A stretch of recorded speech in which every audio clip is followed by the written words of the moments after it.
Faut-il encore laisser un cadeau d'accueil à nos locataires? Ils sont souvent si ingrats, ils ne disent jamais merci et on n'a pas l'impression que ça améliore forcément notre note sur les plateformes. Vous êtes nombreux à vous demander si ça vaut toujours la peine de mettre un petit cadeau de bienvenue à nos voyageurs. Aujourd'hui, je vous partage mon avis sur le sujet. Je vais vous donner toutes les idées cadeaux que j'ai faites sur ces 8 dernières saisons, celles qui ont bien plu et celles qui ont été un vrai flop. Vous allez voir comment je réussis presque toujours à surprendre mes voyageurs et mes clients propriétaires grâce à des cadeaux personnalisés, mais tout en restant dans mon budget. Au passage, je vous donnerai le nom de certains de mes fournisseurs et les sites web que j'utilise pour la personnalisation. Tout d'abord, je voudrais bien faire la différence entre la location saisonnière dans des tout petits biens type studio ou appartement en ville et les plus grandes maisons qui se louent plus cher la nuit et souvent sur des plus longues durées. Si vous louez à la nuitée ou sur de très courts séjours dans des petits biens, vous n'avez pas forcément le budget pour faire un cadeau d'accueil à vos locataires. D'ailleurs, en général, dans ce type de bien, le voyageur ne s'y attend pas vraiment.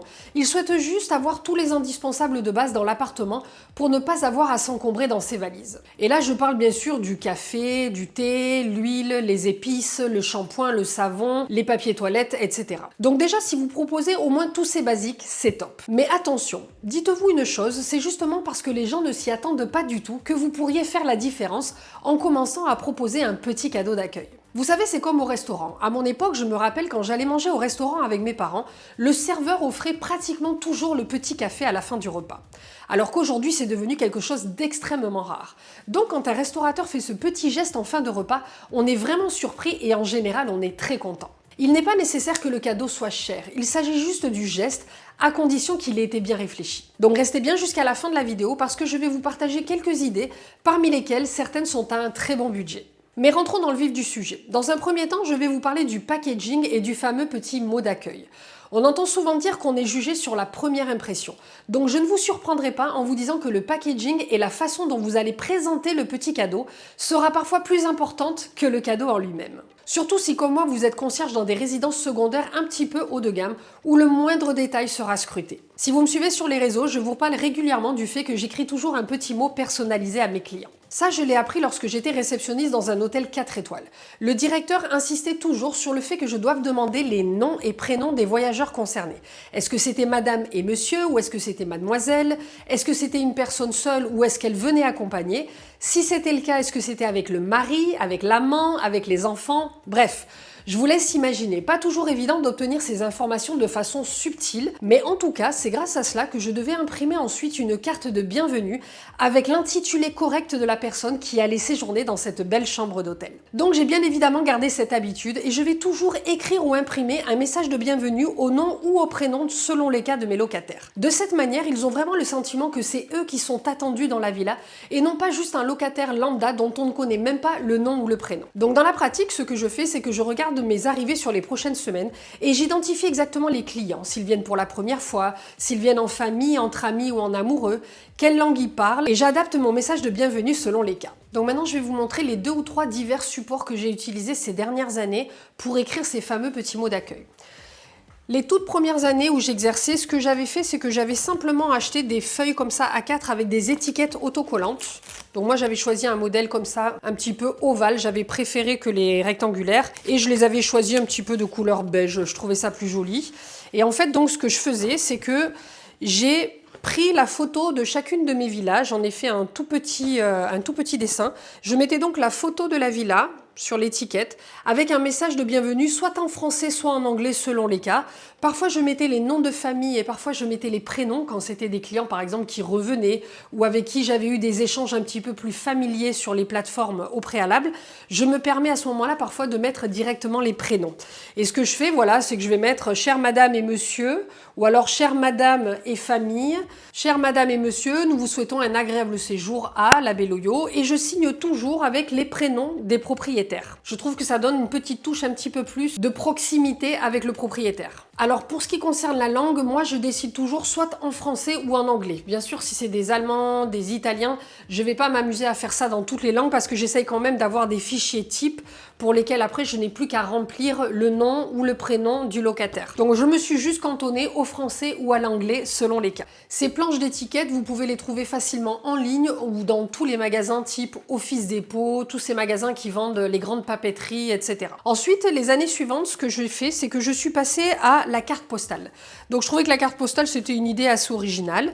Dans un premier temps, j'avais juste pris des cartes postales achetées en magasin. J'achetais en gros un paquet d'une trentaine ou une quarantaine de cartes postales qui représentaient bien ma région. Puis ensuite, l'année suivante, j'ai poussé la personnalisation un petit peu plus à un autre niveau. J'ai simplement pris une photo de la villa avec soit la belle vue, la piscine. Je choisissais la plus belle photo que j'avais de ma propriété. Et ce que j'en ai fait, c'est que je l'ai transformé comme ça en dessin. Alors je ne sais pas si vous verrez, sinon je vous mettrai des captures d'écran. Donc en fait, j'ai utilisé une application qui s'appelle Clip de Comic. Je vous mettrai le nom. Et grâce à cette application, je transforme une photo en dessin. Voilà, je trouvais que pour une carte postale, c'était un petit peu plus original d'avoir un effet dessin que la photo directement. Et ensuite, je suis allée donc dans une papeterie et j'ai trouvé tout simplement quelque chose comme ça. Donc c'est un autocollant sous forme de carte postale. Ce que je faisais, c'est que simplement je collais l'un derrière l'autre et j'avais une carte postale personnalisée à la villa concernée. En fait, il faut savoir quand on veut personnaliser comme ça les choses, c'est que c'est pas toujours évident parce que quand on va sur des sites en ligne, on va souvent nous demander d'acheter des quantités énormes, minimum 200, 300, 500 pièces. Donc c'est pas toujours évident quand on ne sait pas si on va le faire toutes les saisons la même chose, d'imprimer autant de choses en grand volume. Donc cette option-là avait été très bonne. En général, j'ai entre 10 et 20, 25 groupes par année par villa. Donc ce principe de petites quantités personnalisées me va très bien. Ensuite, cette année, ce que j'ai décidé de faire, c'est encore une fois une étiquette, comme à l'époque, sauf que j'ai imprimé le message directement et que je vais juste mettre à la main, ici, le nom des clients concernés, parce que c'est une étiquette sur laquelle on peut écrire. J'ai choisi exprès un modèle comme ça. Ce que j'ai bien aimé avec cette étiquette, je ne sais pas si vous allez pouvoir voir, voilà, j'ai choisi un modèle d'étiquette transparente. Comme ça, quand je vais le mettre sur mon support, elle ressortira encore mieux. Je vous montre. Voilà.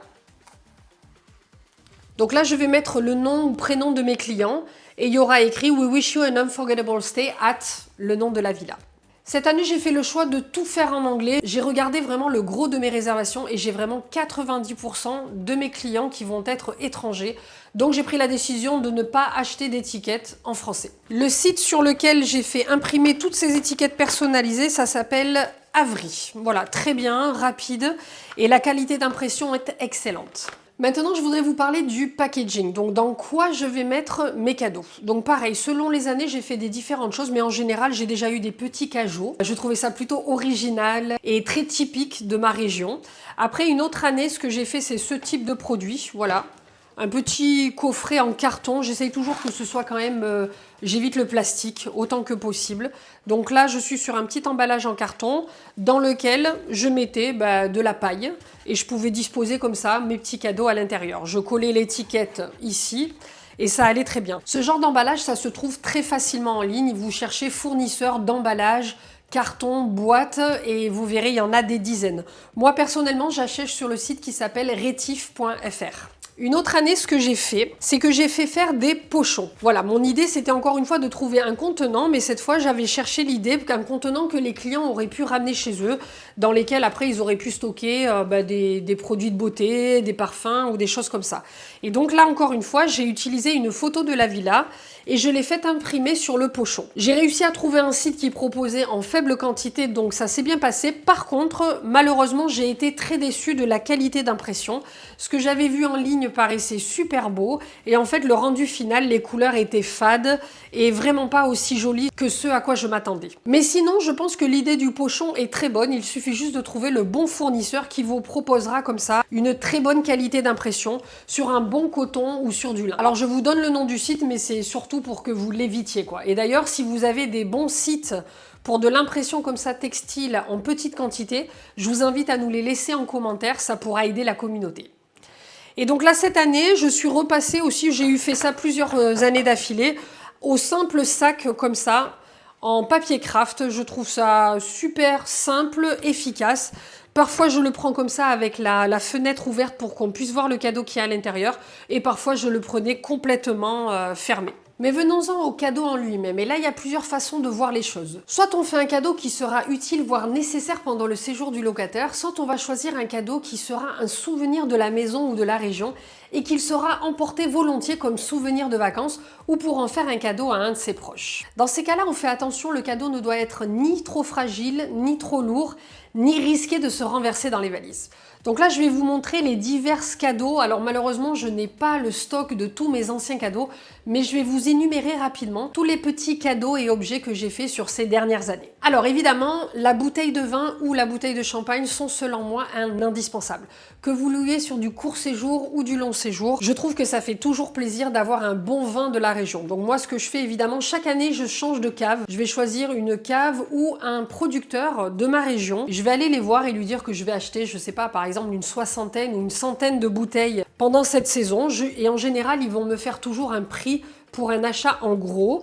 Et ce que je fais, c'est que j'essaye de glisser le nom de la cave dans mon panier d'accueil. Comme ça leur fait de la publicité et tout le monde est gagnant. Comme je vous le disais, parfois il m'arrivera de mettre du champagne et là ça va être surtout quand j'ai des clients qui reviennent. Si des clients sont déjà venus l'année dernière et que je veux pas qu'ils aient encore un peu le même style de cadeau que j'avais déjà fait au préalable, à ce moment-là, j'hésite pas plutôt à leur mettre simplement une bouteille de champagne. C'est efficace. Mon budget en général, entre 23 et 25 euros. C'est d'ailleurs le budget que j'alloue en général pour tous mes cadeaux, environ 25 euros. Maintenant, tout ce que je vais vous présenter aujourd'hui, partez bien du principe que vous pouvez décider de n'acheter qu'une seule chose ou de proposer qu'un type d'emballage pour rester dans un budget, par exemple, si vous ne voulez dépenser que 5, 8, 10, 15 euros. Ensuite, évidemment, on va parler de nourriture. Comme je vous l'ai dit, si on arrive à mettre quelque chose que les gens vont manger directement le jour de l'arrivée ou le lendemain, ça sera toujours très apprécié. Et là, évidemment, ce qu'on fait, c'est qu'on cherche toute la nourriture ou toutes les choses vraiment artisanales et locales autour de nous. Donc dans mon cas, je suis en Provence, bien évidemment, il y a l'huile d'olive. Donc je crois qu'il n'y a pas une année où j'ai pas toujours au moins proposé la petite bouteille d'huile d'olive. Soit je vais chez un producteur de la région. Là, par exemple, cette année, j'ai une de mes propriétés qui a une oliveraie et qui produit elle-même sa propre huile d'olive. Donc, cette année, on propose carrément l'huile d'olive de la villa dans la propriété. Et là, j'ai fait imprimer des étiquettes avec le nom de la villa et un joli petit message qui donne la provenance de l'huile d'olive. Ce que j'ai eu fait aussi une année et qui avait été extrêmement apprécié, c'était que je commandais à mon boulanger chaque semaine des fougasses en forme de soleil. Donc vraiment, ce cadeau-là avait fait un carton. Les gens avaient adoré. Déjà, c'était frais du matin. Elle sentait super bon et elle avait la forme d'un soleil. Je la mettais en général sous cloche avec la petite bouteille de vin. Et là vraiment, je trouve, je l'ai déjà dit d'ailleurs plusieurs fois sur les réseaux, le fait de mettre quelque chose qui est fait maison ou qui est fait par le boulanger, ça marchera toujours, c'est excellent, les gens adorent. Je me rappelle que j'avais une propriétaire qui est restauratrice et qui, elle, carrément faisait une pizza fait maison ou une focaccia fait maison et elle l'a déposée toute chaude encore avec toutes les bonnes odeurs. Le jour de l'arrivée, les clients étaient aux anges. L'inconvénient avec ça, je dirais que c'est la logistique, parce que parfois on n'aura pas des arrivées toujours le même jour. Ça veut dire qu'il va falloir aller chez son boulanger ou lui commander un jour 2 fougasses, un autre jour 3 fougasses. Donc c'est un petit peu compliqué à mettre en place. Je l'ai fait qu'une seule année parce que ça avait été beaucoup trop compliqué en logistique pour moi cette saison-là. Mais l'idée reste excellente. Ensuite, ce qui marche très bien, ce sont les épices. J'ai remarqué toujours que soit ils l'utilisent pendant la semaine pour cuisiner ou alors ils aiment bien l'emporter. Par contre, on fait attention, on leur donne pas un sachet d'épices en plastique, pas joli. On choisit toujours un emballage plutôt joli qui fera un très beau cadeau souvenir. Ensuite, ce que j'ai eu fait, c'est tout ce qui est donc tapenade, moutarde, miel, confiture et tout ça. Je vais pas vous mentir, je trouve que c'est fait, surfait, refait. La plupart des gens, du moins dans ma région, font ça. Bien sûr, ça reste très utile. Le pot de confiture ou le bon pot de miel de votre région, ça sera toujours apprécié. Moi, ce que j'avais fait, ça avait été d'ailleurs une grande erreur, c'est que j'avais choisi ces petits formats.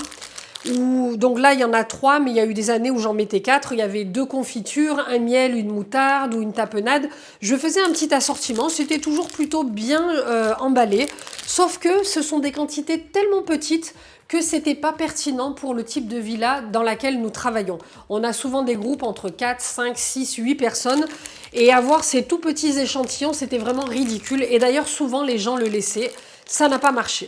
Mais par contre, si vous avez vraiment un bon miel local ou une confiture maison dont vous êtes sûr qu'elle est excellente, ça sera forcément utilisé au moment des petits déjeuners. Je dirais que ce petit modèle d'emballage pourrait correspondre justement à ces fameux studios ou appartements qui louent que pour 1 ou 2 nuits. Ça pourra toujours rendre service à ce genre de voyageurs. Bien sûr, en termes de nourriture, on a aussi tout ce qui va être sucré, surtout si vous savez que c'est des familles ou qu'il y aura des enfants, des adolescents, on n'hésite pas avec madeleine, biscuits artisanaux, nougat, tout ce qui vous passe par la tête. En général, c'est plutôt bien apprécié. Faites juste attention à ce que ce soit des emballages individuels. Par exemple, moi cette année, je vais mettre des madeleines d'une biscuiterie locale près de chez nous. Elles sont excellentes. Mais je fais toujours attention quand je prends de la nourriture à ce que ce soit vraiment en emballage individuel. Soit je peux l'utiliser pour la semaine suivante ou du moins je trouve juste que c'est aussi un peu plus hygiénique. Alors malheureusement ça fait beaucoup d'emballage, je vous l'accorde. Ensuite, vous avez tout ce qui est petits objets qui vont donc pouvoir être des souvenirs à emporter chez eux.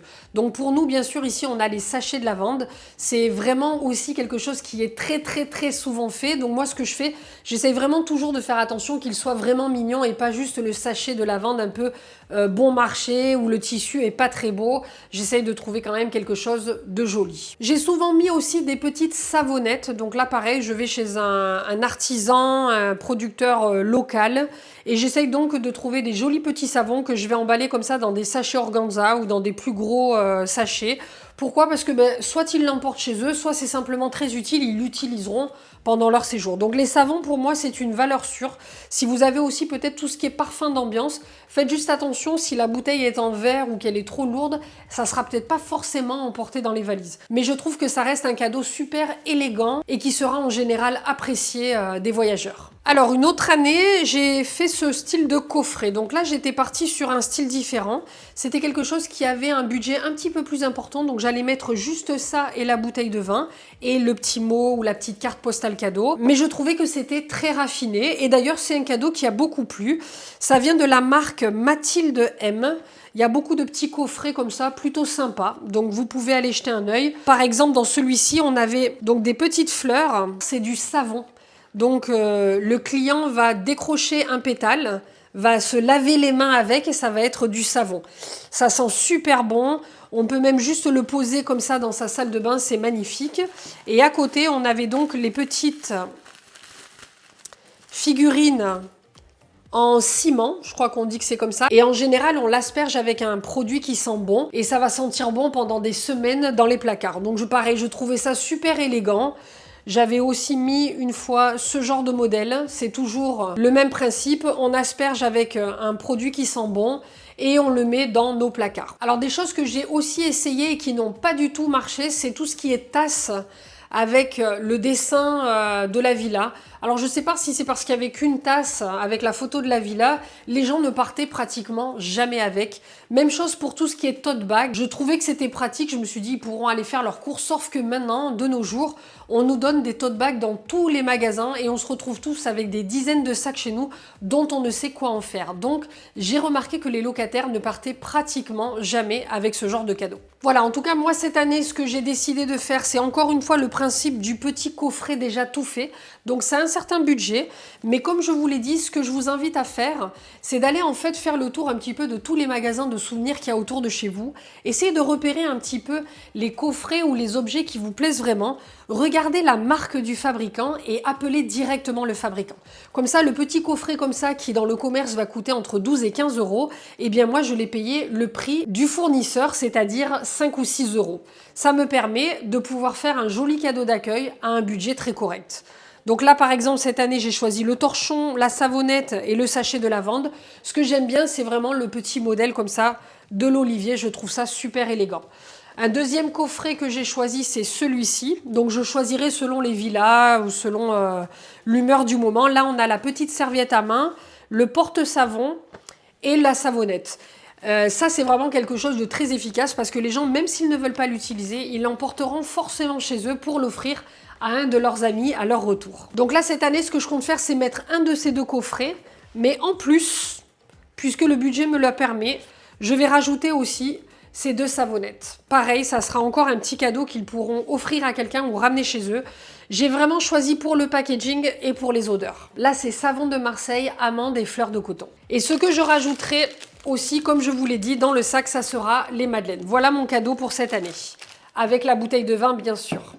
Alors avant de passer à la suite de la vidéo, s'il vous plaît, si vous aimez mon contenu, si vous me suivez depuis un moment mais que vous ne vous êtes toujours pas abonné, je vous invite à le faire. Ça m'aide vraiment à ce que l'algorithme de YouTube prenne en considération mes vidéos et le montre à un plus grand nombre de personnes. Alors là, pour terminer cette vidéo, je m'adresse particulièrement à toutes les conciergeries, femmes de ménage, intendances qui ont plusieurs biens en gestion. En fait, chaque année, moi, j'ai pour habitude de toujours offrir un cadeau à mes clients propriétaires. Alors, ça sera soit à Noël, soit en début de saison. Ça va dépendre des années. Et ce que je fais simplement, c'est que j'essaye toujours de choisir un cadeau personnalisé qui va leur faire plaisir, mais qui va être surtout utile dans la villa pour le séjour des locataires. Donc là, je vais vous donner 2 ou 3 idées cadeaux pour vos propriétaires. Une année, j'avais tout simplement fait faire des bouteilles en verre gravées au nom de la villa. C'était un cadeau très utile que les clients locataires allaient pouvoir utiliser par la suite, car on le sait, quand on peut éviter les bouteilles plastiques, c'est super. Donc la bouteille en verre, un indispensable au nom de la villa. Une autre année, j'ai offert des tabliers au nom de la villa. Comme en général, on a beaucoup de gens qui vont cuisiner ou qui vont faire des barbecues, je trouvais que c'était une idée très originale et personnalisée. Mes clients propriétaires ont adoré. Une autre année, j'avais simplement fait des porte-clés avec l'effigie de la villa, mais derrière, il y avait le fameux petit jeton pour les caddies. Donc ça allait pouvoir servir aux locataires avec les clés de la maison pour aller faire leurs courses. Ou encore une autre idée, la planche à découper gravée au nom de la villa. Tous ces cadeaux, vous pouvez les trouver et les personnaliser assez facilement en petite quantité sur un site qui s'appelle yoursurprise.fr. Mais il en existe bien évidemment plein d'autres. En tout cas, cette année, le cadeau que je vais faire, c'est une vue aérienne de la propriété que je vais encadrer en très grand pour mes propriétaires. Je suis sûre que ça sera encore quelque chose de très original et de très apprécié par mes propriétaires. Voilà, j'espère que vous aurez tiré quelques petites idées de cette vidéo. Pour tous ceux qui font déjà des cadeaux d'accueil et qui savent que ça plaît énormément à leurs locataires, surtout n'hésitez pas à nous dire en commentaire ce que vous proposez. Ça pourra nous donner encore plein d'idées, être original et nous démarquer de la masse. Allez, je vous dis à très vite!